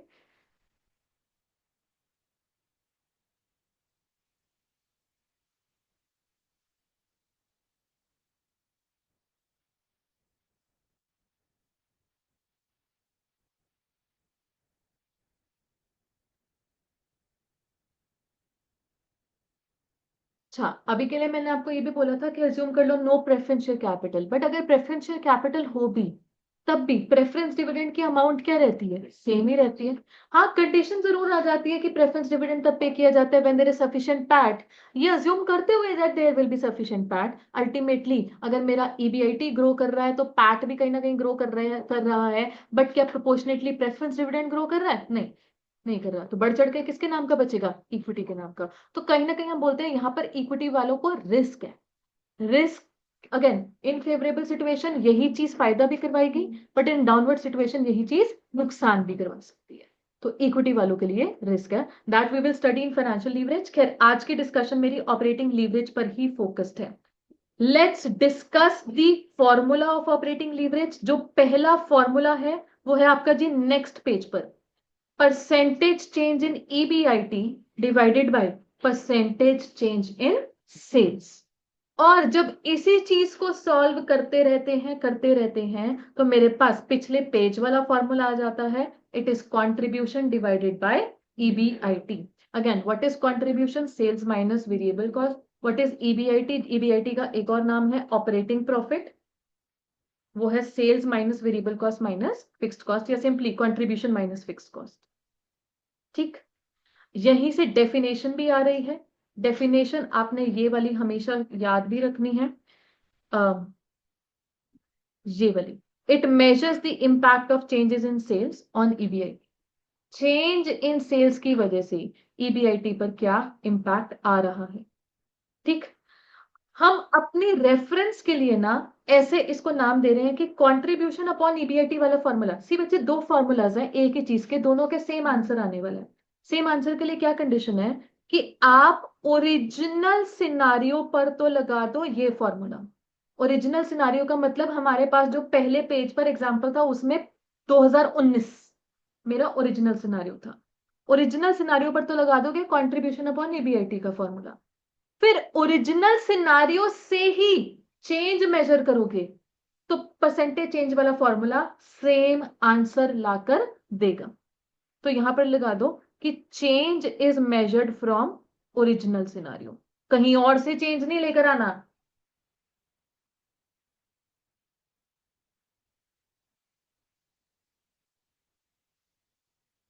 कहने का मतलब क्यों मैं इंसिस्ट करवा रही हूं इन चीजों पर, एक बारी देखना होगा.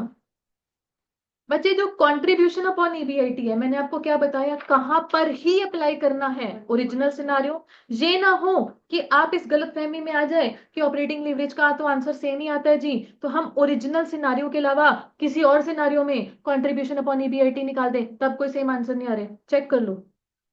ये मेरे पास 12,000 वाला केस कोई ओरिजिनल सिनारियो नहीं था, ये चेंज सिनारियो है. This is not original. यहाँ पे कंट्रीब्यूशन अपॉन ईबीआईटी करोगे अलग आंसर है, अलग आंसर है. 1.2 आ रहा होगा, अलग आंसर है.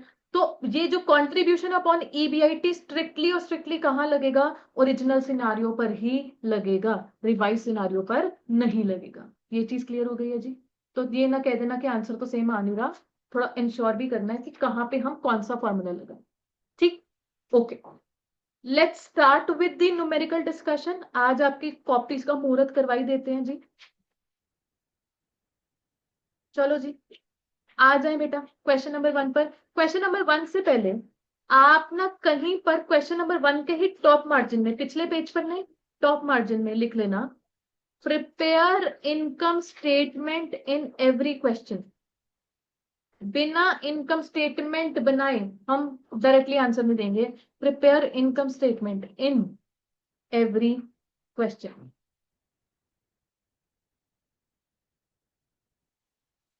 चलिए,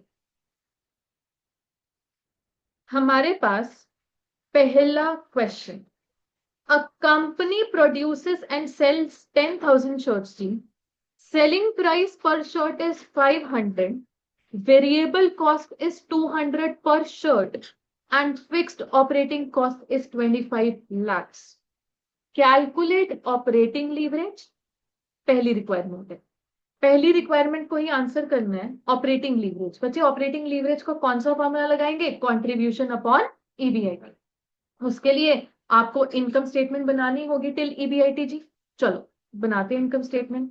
अपनी कॉपीज में सुंदर सुंदर हेडिंग डालिए, चैप्टर का नाम है लीवरेजेस और फिर क्वेश्चन नंबर 1 हमने बनानी है income statement.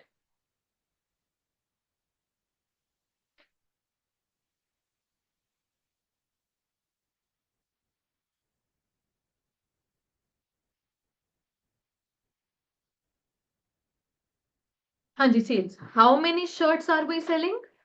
10,000। At what selling price? 500 per shirt. तो ये रेवेन्यू आ गया हमारे पास, total sale value 50 lakh minus variable cost, minus variable cost for 10,000 shirts। What is variable cost per shirt? 200।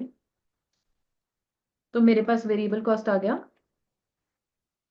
20 lakhs। हाँ जी, नेक्स्ट कंट्रीब्यूशन आ गया जी 30 लाख। कंट्रीब्यूशन में से माइनस करवाएं फिक्स्ड ऑपरेटिंग कॉस्ट, वो 25 लाख है। तो हमारे पास ईबीआईटी आ गया 5 lakh, 5 lakh rupees, and hence you can answer operating leverage. It is contribution upon EBIT.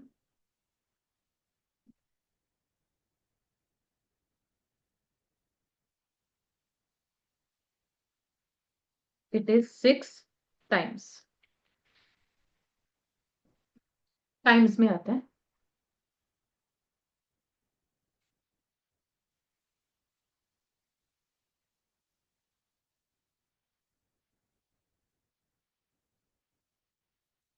हाँ जी, 6 टाइम्स। बच्चे यहाँ पर टाइम्स का क्या मतलब है? हम बोल रहे हैं कॉन्ट्रीब्यूशन इज 6 टाइम्स, मतलब 6 गुना ईबीआईटी के है, 6 गुना।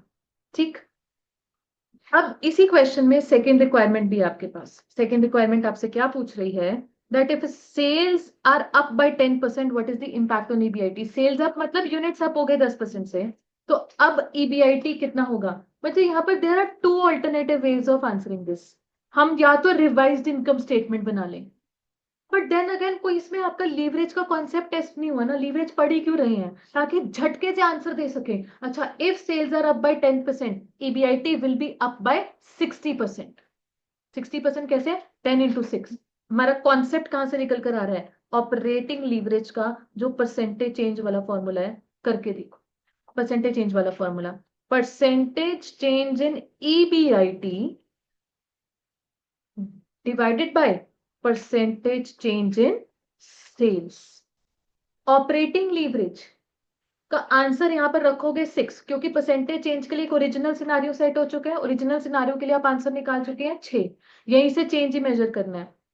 हाँ जी, मेरा परसेंटेज चेंज इन सेल्स है 10%, तो ये परसेंटेज चेंज इन ईबीआईटी का आंसर आ जाएगा बच्चे। परसेंटेज चेंज इन ईबीआईटी का आंसर कितना आ गया 60%। अभी तक मैंने यहाँ पर वर्ड चेंज यूज किया है, नॉट इंक्रीज या डिक्रीज। अब क्वेश्चन की तरफ देखो, सेल्स में 10% क्या था, इंक्रीज था। तो अब आप बोलोगे ईबीआईटी में 60% इंक्रीज होगा, तो आप लिखोगे ईबीआईटी, रिवाइज्ड ईबीआईटी रेदर, क्योंकि अब इंक्रीज है, revised EBIT is equal to original EBIT मेरे पास कितना था 5 लाख, उसको 60% से बढ़ा दोगे, ₹8 लाख। मेरा रिवाइज्ड ईबीआईटी है ₹8 लाख। ठीक है जी। आप अगर इनकम स्टेटमेंट बनाते रिवाइज्ड वाली तब भी 8 लाख ही आंसर आना था, बट कहीं ना कहीं कॉन्सेप्ट ऑफ लीवरेज हाईलाइट नहीं हो पाएगा। लीवरेज के कॉन्सेप्ट ने ये बोला लीवरेज इज 6 टाइम्स, मतलब 10% से अगर सेल्स चेंज हो रही है ईबीआईटी चेंज होगा 60% से। इफ आई आस्क यू 20% से सेल्स चेंज हो रही है तो ईबीआईटी कितने से चेंज होगा, बाय 120%। तभी तो लीवरेज का फायदा है कि बार बार इनकम स्टेटमेंट नहीं बनानी पड़ेगी। इनफैक्ट आप लोग मुझे एक सेवा भाव करके बताओगे।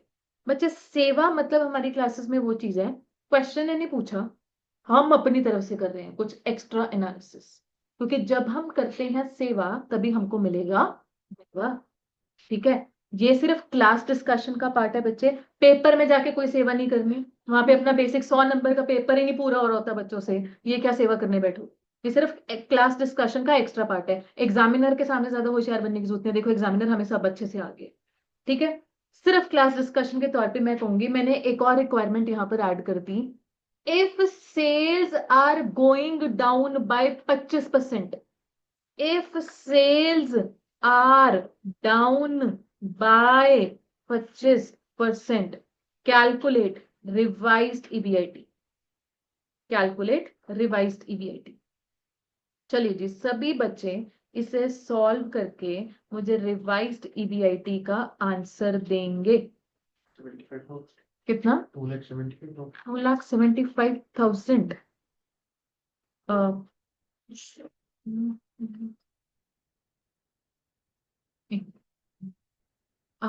देखना पड़ेगा, नेगेटिव में जा रहा है। आप 8 लाख पे तो नहीं लगा रहे हो ना, इनफैक्ट 5 लाख पे लगाया, माइनस जाएगा। माइनस जाए, माइनस जाए, -250 यार। ओरिजिनल सिनारियो को ही रेफर करें, ओरिजिनल सिनारियो के हिसाब से यहाँ पर परसेंटेज चेंज वाला फॉर्मूला लगाएं, operating leverage is percentage change in EBIT due to percentage change in sales. देखिएगा 6 थी, मेरी सेल्स डाउन गई 25% से, तो परसेंटेज चेंज इन ईबीआईटी कितना आ गया 150% जी, 150%। तो हम बोलेंगे रिवाइज्ड सेल्स, रिवाइज्ड सेल्स के लिए revised EBIT, sorry revised EBIT, revised EBIT के लिए ओरिजिनल ईबीआईटी कितना था 5 लाख, 5 लाख को गिराओगे 150% से, तो ये आ रहा है -250। Profit has now converted into losses. तो यहां से बच्चे कंक्लूजन में निकाल सकते हैं, वैसे तो एज सच कोई लीवरेज का कोई डिजायरेबल फिगर नहीं है that it should be between 1 और 2 या कुछ भी, ऐसा कुछ नहीं है, but the 6 times as a figure is too high a figure. जहां पर आप लगा लो 15% से आउटपुट गिर रहा है, 90% से प्रॉफिट गिर रहा है, 15 × 6, क्योंकि 6 हमारे पास आंसर है, 15 × 6, 90% से मेरा प्रॉफिट गिर रहा है, ये ठीक बात नहीं है। सिर्फ 25% आउटपुट गिरने की वजह से अच्छे खासे प्रॉफिट चलते हुए अब लॉसेस में तब्दील हो गए हैं, ये ठीक बात नहीं है। तो जहां पर कई बार कंपैरिजन भी करने को आ जाता है, कंपनी ए कंपनी बी, कंपनी ए के पास 2 टाइम्स है, कंपनी बी के पास 8 टाइम्स है, तो बोलेंगे कंपनी बी के पास बहुत रिस्क है जी, जिसके पास 8 गुना है मतलब बहुत रिस्क है। 8 गुना का क्या मतलब हो गया कि कहीं आउटपुट हल्का सा भी गिरा, इसके तो लॉस ही लॉस है जी। वेर एज कंपनी ए थोड़ी सिक्योर है, उसकी सिर्फ 2 टाइम्स है, आउटपुट 10% गिरा, उसके प्रॉफिट 20% से ही गिरेंगे। ठीक है जी, तो बस ये हमारे आगे के कमेंट्स बन सकते हैं। आज की डिस्कशन हम अपने यहीं पर ही रख रहे हैं। आपको क्या करना है, एज अ होमवर्क समझ लीजिए कि कोई क्वेश्चन नहीं दे रही हूं मैं, अभी के लिए सिर्फ इतना बोलूंगी, शुरू से लेकर जो भी आपका ये प्रिंटेड कंटेंट है, गिव इट अ रीडिंग। याद करने की कोई जरूरत नहीं है, just give it a plain reading. ठीक है जी। लीवरेज होती क्या है, कल हम रिमेनिंग क्वेश्चंस पर काम करेंगे। कल हम लीवरेज की हेल्प से और एनालिसिस वाली बात भी करेंगे। आज की हमारी डिस्कशन यहीं तक है। किसी का कोई भी डाउट है अभी डिस्कस कर सकते हैं, अदरवाइज आप सभी के पास मेरा फोन नंबर है। It is printed in your book also, कहीं ना कहीं तो होगा ही, जहां से भी होगा। ठीक है, कभी भी give me a call any time till 8 PM। In general मैं थ्रू आउट द सिलेबस की बात कर रही हूँ। शाम के 8 बजे तक कभी भी कॉल करोगे मोस्ट लाइकली मैं उठा लूंगी, या मैसेज ड्रॉप करोगे तो प्रॉमिस है कि विद इन 24 आवर्स तो मैं वैसे ही I will get back to every student. ठीक, चलो आज की क्लास यहीं तक। Thank you so much, have a great day.